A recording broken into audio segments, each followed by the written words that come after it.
Deixáronse en portas a Casa da Cultura, non? Fixadevos, compañeiros, como deixaron, ou máis ben como non deixaron, as portas do local sociocultural aquí en San Xián de Sales, en Vedra, que tiveron que poñer esta especie de tapado porque, claro, a renovación destas portas e das fiestras que levaron vai levar longo tempo, vai levar un custe, pero explícame, Santi, porque como puideron os amigos do alleo levar isto, ademais, en tan pouco tempo? Como fixeron? Pois é moi fácil, isto foi un domingo de treboada, un día de moito vento e non respetan nin o día do Señor. Nin o día do Señor, eran as 11:35 da mañá cando accederon ao local.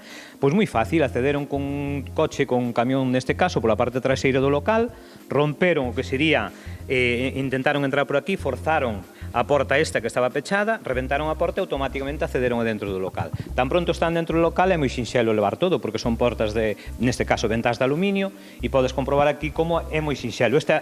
Bueno, roubaron as todas, en total roubaron 12 portas, 12 ventás, e levaron 8 portas.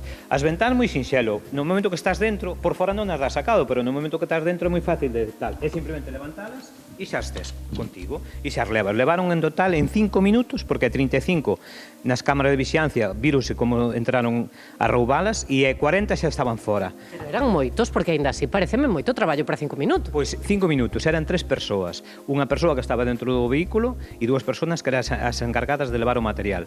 Vale, pois collíanas así e automáticamente metían no que era o camión. Levaron 12 ventás en eses minutos, 12 ventás, e en total 8 portas, é dicir, 4 portas dobles que xa nos entrara no ano 23, en outubro do 23, fixeron exactamente o mismo roubo, exactamente, o modus operandi idéntico. Accederon pola mesma porta, reventaron a mesma porta e entraron ao local e aí fixeronse cas portas e cas ventás. Isto entramos no seguro, pero ainda así é un custe, é un malestar, Hai, a parte do custe, malestar, porque lógicamente é a segunda vez que nos entran, e despois un pouco de medo, de temor por parte da veciñanza, non? Porque isto foi un domingo ás 11:35 da mañá, día completamente, e a xente pois está un pouco nerviosa, no sentido de que, bueno, mesmo que entraron na casa ás 11:35, no local sociocultural poderon entrar na casa dun veciño, non? A xente está un pouco nerviosa nese aspecto. Santi, aproveito ademais, falabas dos veciños, temos algúns deles aquí.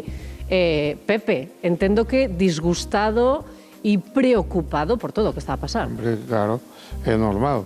Hai que pensar que o que pasou aquí pasa, se nos marchamos un par de días por aí a dar unha volta ou visitar un familiar ou o que sea, pasan na nosa casa igual, o sea que isto é unha cousa que non ten xeito ningún. Xa vedes, unha chea de trabas para estes veciños que o que queren é, pois eso, revitalizar o rural. A imaxe podedela comprobar vos mesmos. Este local social sen portas, sen fiestras, coa vida un pouquiño parada. Agardamos que pronto a volva a ter de novo intacta.